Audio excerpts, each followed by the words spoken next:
بسم اللہ الرحمن الرحیم.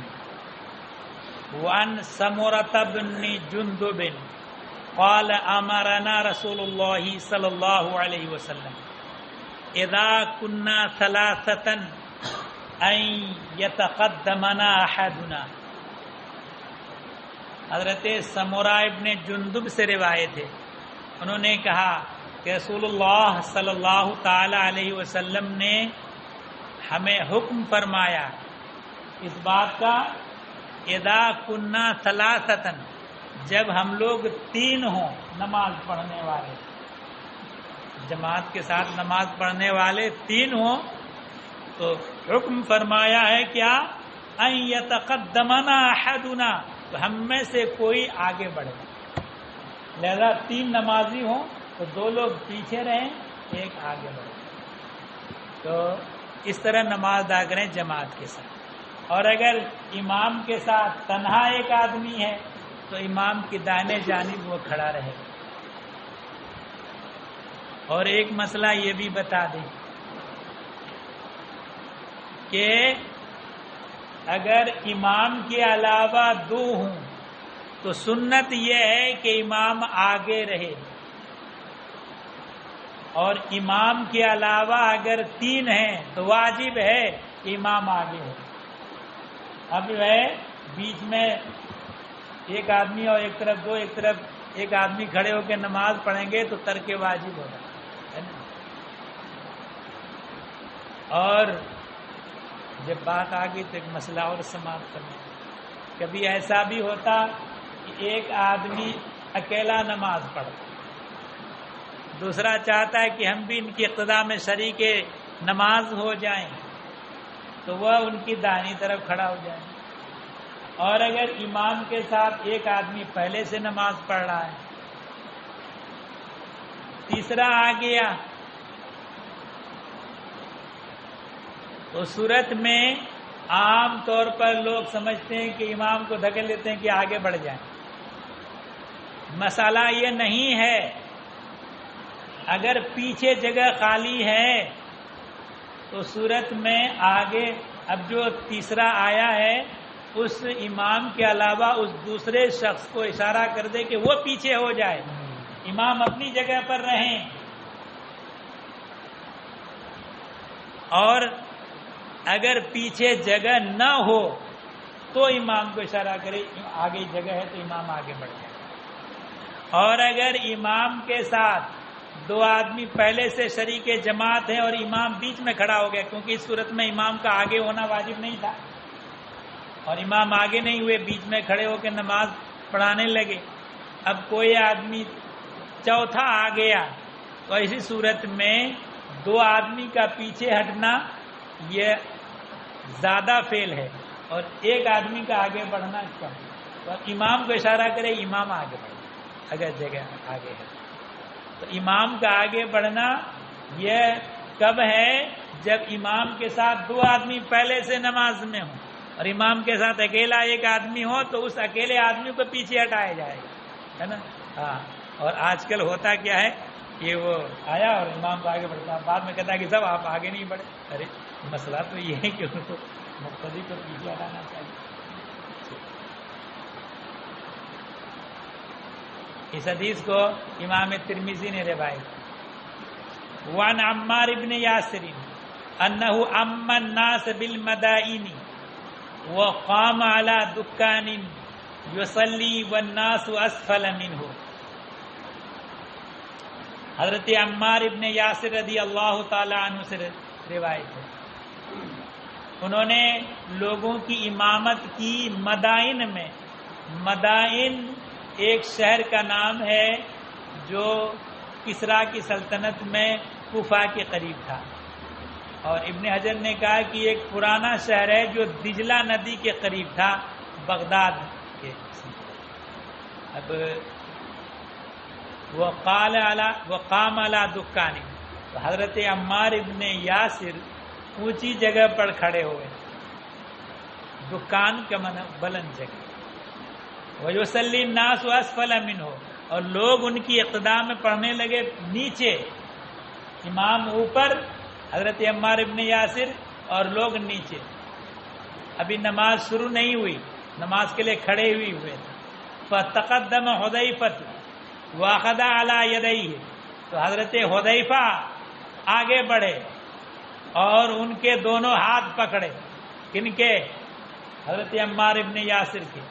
فاتبعہ عمار، عمار بھی ان کے پیچھے ہو لیے. حتی انزلہ حذیفہ، یہاں تک کہ حذیفہ نے اونچی جگہ سے نیچے اتار لیا ان کو. اور اس کے بعد نماز کے لیے انہوں نے نماز شروع کر لی نیچے اترنے کے بعد.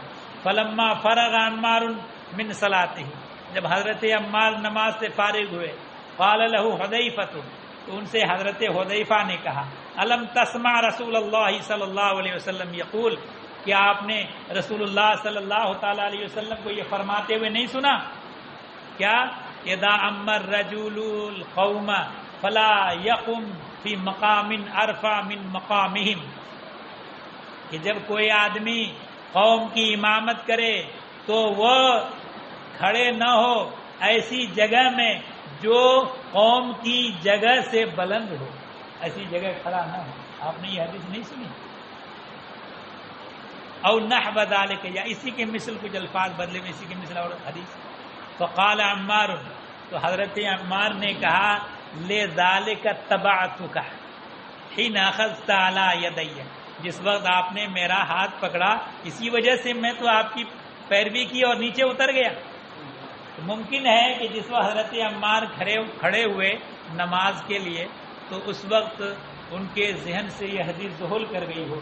جب حضرت حذیفہ نے یاد دلایا تو جب پکڑا تو فوراً یاد آ گیا اور ان کے ساتھ نیچے اتر گئے اور ہموار زمین میں نماز پڑھائی.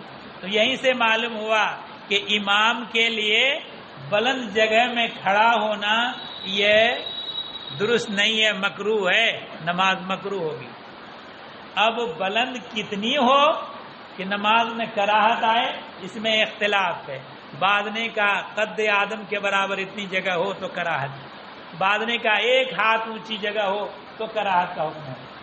اور فتویٰ اس پر ہے کہ ممتاز ہو، دیکھنے میں پتہ چل جائے کہ اونچی جگہ ہے، تو صورت میں امام کا اس جگہ کھڑا ہونا مکروہ ہے. رواہ ابو داؤد، اس حدیث کو ابو داؤد نے روایت. ہاں یہ ہو سکتا ہے کہ جگہ کچھ اونچی ہے، امام بھی اس اونچی جگہ میں ہو اور امام کے ساتھ کچھ مقتدی لوگ بھی اس اونچی جگہ میں ہوں اور پھر دوسرے مقتدی نیچے ہوں تو کراہت نہیں ہوگی. اکیلے امام اگر اونچی جگہ میں ہوگا تو نماز میں کراہت ہوگی. ٹھیک ہے. اور یہ پنج وقتہ نماز کا بھی حکم ہے، جمعے کی نماز کا بھی حکم ہے، عیدین کی نماز کا بھی حکم ہے اور جنازے کی بھی نماز کا یہ حکم ہے. ٹھیک ہے. اس لیے ان امام کو بھی ہموار زمین میں کھڑا ہونا چاہیے.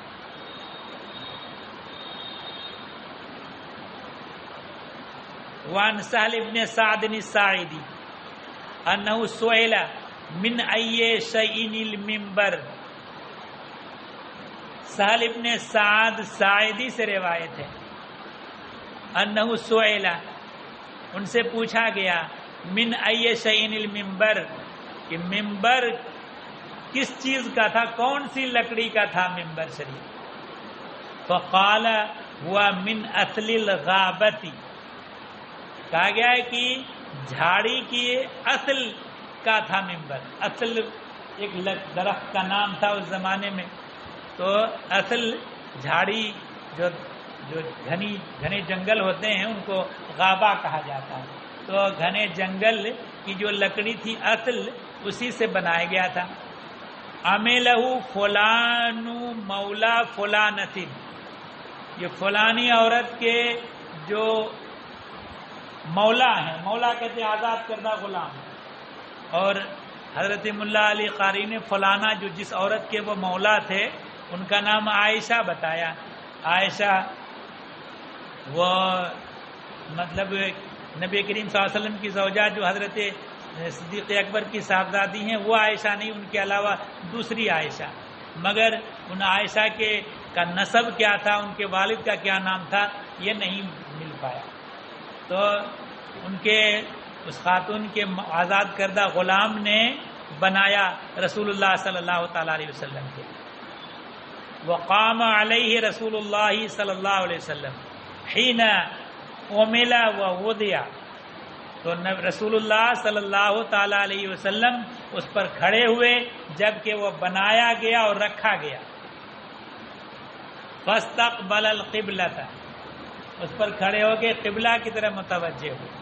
وکبر. اور تکبیر کہی، اللہ اکبر کہا.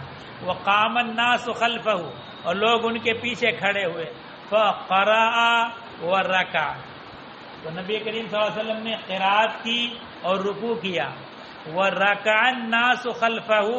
ان کے پیچھے لوگوں نے بھی رکوع کیا. اسی منبر پر نبی کریم صلی اللہ علیہ وسلم کھڑے رہے اور پیچھے نیچے لوگوں نے رکوع کیا. ثم رفع راسہ. پھر سر مبارک اٹھایا رسول اللہ صلی اللہ علیہ وسلم. ثم رجع القہقرہ. پھر پیچھے پلٹے منبر شریف سے اتر گئے. فسجد علی الارض. زمین پر سجدہ کیا. ثم عاد الی المنبر. پھر منبر کی طرف تشریف. ثم قرأ. پھر رسول اللہ صلی اللہ تعالی علیہ وسلم نے قرات کی. ثم رکع. پھر رکوع کیا. ثم رفع راسہ. پھر اپنا سر اٹھایا. ثم رجع القہقرہ. پھر پیچھے لوٹے.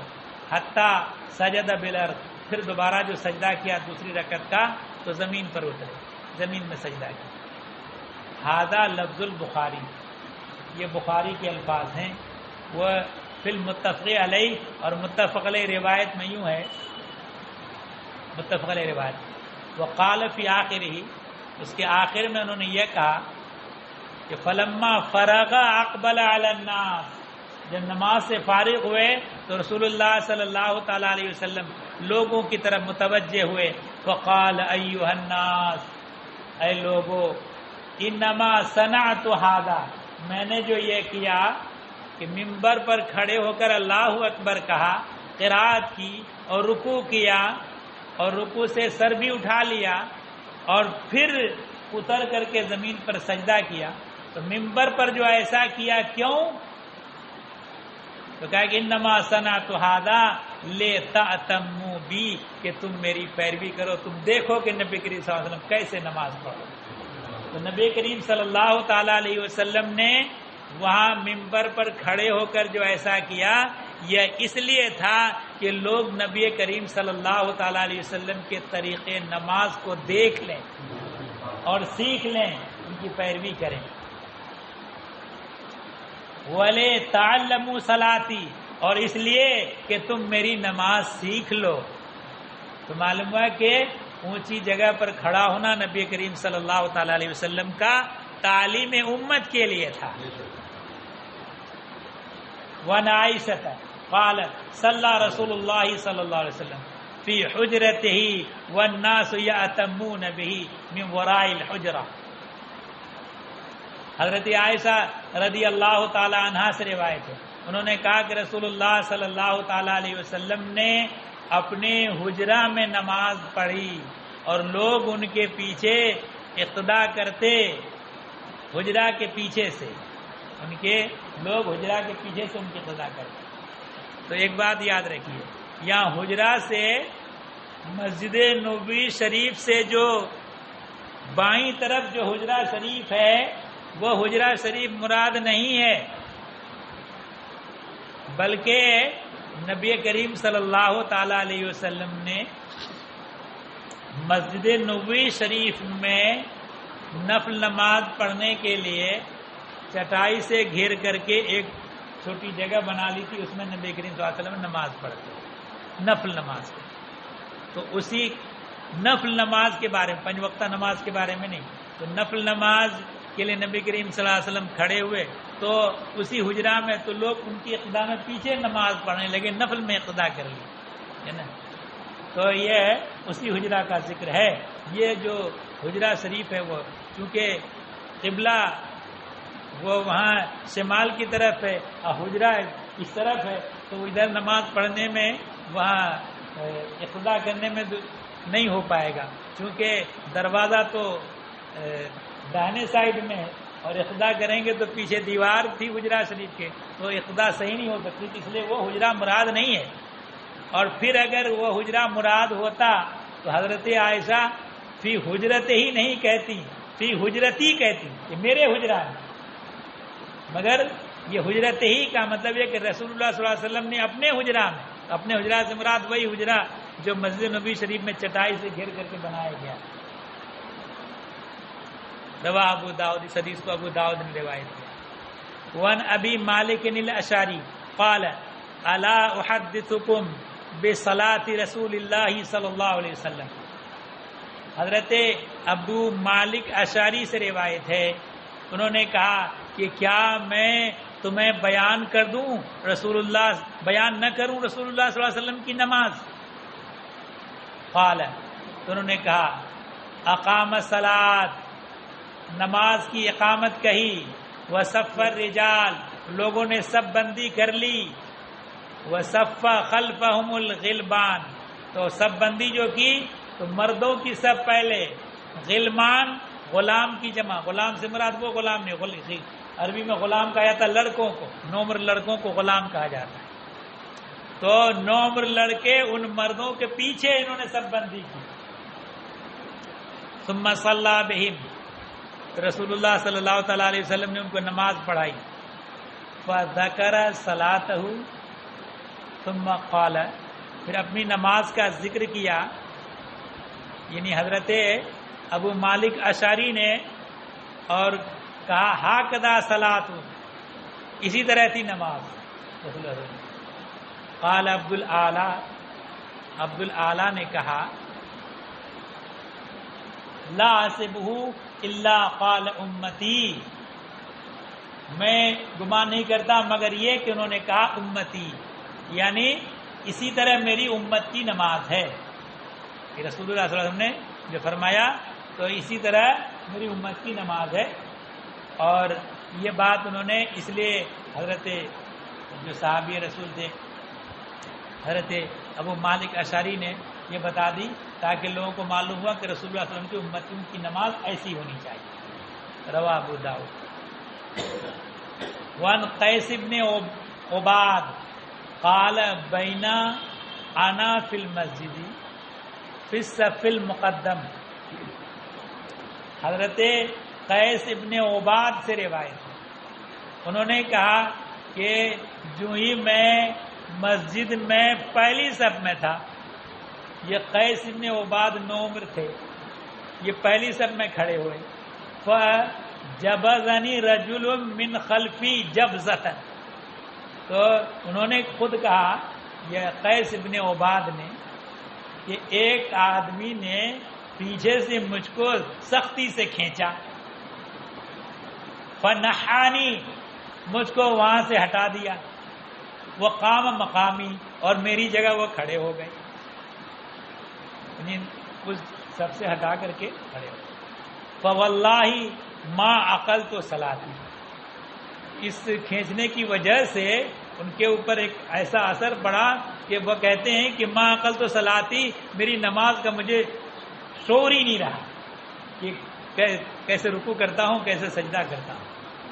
فلمن صرفا، جب نماز سے لوٹے، اذ ہوا ابی بن کعب، تو جب دیکھا کہ وہ پیچھے کھینچنے والے جو آدمی تھے حضرت ابی بن کعب رضی اللہ تعالیٰ، بڑے جلیل القدر صحابی، فقال یا فتح، تو انہوں نے کہا کہ اے جوان، یعنی یہاں کی زبان میں ترجمہ کریں گے جس کا معنی ہوگا اے لونڈا، ہے نا، تو کہا کہ لا یسوءک اللہ، کہ اللہ تمہیں رنجیدہ نہ کرے، ان ھذا عہد من النبی صلی اللہ علیہ وسلم، یہ نبی کریم صلی اللہ تعالیٰ علیہ وسلم کی طرف سے یہ عہد ہے ہماری طرف، کہ ان لیے ہو کہ ہم لوگ اگلی صف میں کھڑے ہیں۔ تو اس میں کیا حکمت ہوگی؟ یہ حضرات پختہ عمر کے ہیں، نبی کریم صلی اللہ تعالیٰ علیہ وسلم کی نماز کو مشاہدہ کریں گے، وہ محفوظ رکھیں گے، دوسرے لوگوں کو تعلیم دیں گے، درس دیں گے، اور یہ نومر جو کھڑا ہو جائے گا تو اتنا شعور نہیں ہے، تو نبی کریم صلی اللہ تعالیٰ علیہ وسلم کے ارکان نماز کو کیسے نماز پڑھاتے ہیں وہ کما سمجھ نہیں پائیں گے۔ اس لیے انہوں نے کہا کہ رسول اللہ صلی اللہ علیہ وسلم نے ان کو حکم فرمایا کہ تم لوگ آگے رہو تاکہ نماز کے بارے میں تم لوگ سیکھ سکو اور دوسروں کو سکھا سکو. ثم استقبل القبلۃ، پھر قبلہ کی طرف متوجہ. فقال حلق اہل العقد ورب الکعبہ، پھر انہوں نے کہا کہ اہل عقد ہلاک ہوئے رب کعبہ کی قسم. ثلاثاً، یہ جملہ انہوں نے 3 بار کہا. ثم قال واللہ ما علیہم آسا، پھر کہا کہ اللہ کی قسم ان پر ہمیں افسوس نہیں ہے. ولیکن آسا علی من اضلوا، لیکن افسوس ان لوگوں پر ہے جن کو انہوں نے گمراہ کر دیا. قلت یا ابا یعقوب، تو میں نے کہا اے ابو یعقوب. ابو یعقوب حضرت ابی ابن کعب کی کنیت ہے. اے ابو یعقوب، ما تانی باہل العقد، اہل عقد سے آپ کیا مراد لیتے ہیں؟ قال الامراء، حاکم لوگ، ہے نا، کہ حاکم لوگ اگر کچھ ایسا کریں تو ان پر افسوس نہیں ہے نا. جن لوگوں نے ان کو گمراہ کیا ان پر افسوس ہے. رواہ النسائی، اس حدیث کو نسائی نے روایت کیا. چلیے بات ختم.